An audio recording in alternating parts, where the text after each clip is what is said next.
Hi friends, आज আমি বানাবো কচুর ডাঁটার শাক। দেখতে পাচ্ছেন আমি কড়াইয়ে জল বসিয়ে দিয়েছি, অল্পখানি এটাতে নুন দিয়ে এই কচুর ডাঁটাগুলোকে এটাতে ছেড়ে দেব।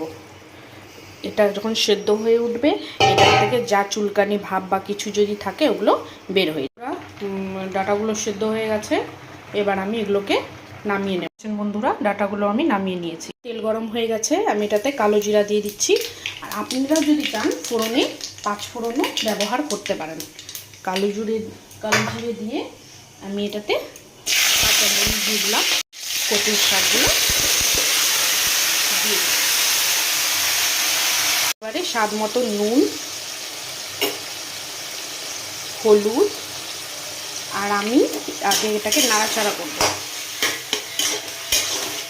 যেহেতু এটা সবুজ কচু, কালো কচুটা আরও বেশি টেস্ট হয় খেতে। কালো কচুর শাক আরও বেশি ভালো হয়। আর আমি এটাতে ছোলা দিয়ে করব, তাই আমি ছোলাগুলো দিয়ে দিচ্ছি।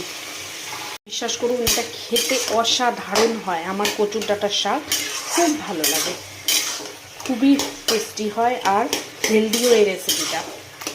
গরম ভাতের সাথে খেয়ে দেখবেন আপনারা, দুর্দান্ত হয় খেতে। একটু স্বাদ মতন চিনি ছড়িয়ে দেব আর ভালো করে নেড়ে দেব।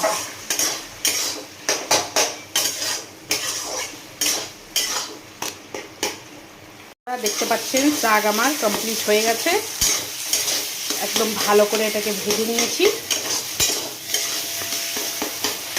এবার এটার মধ্যে আমি উপর থেকে ঘি ছড়িয়ে দেব।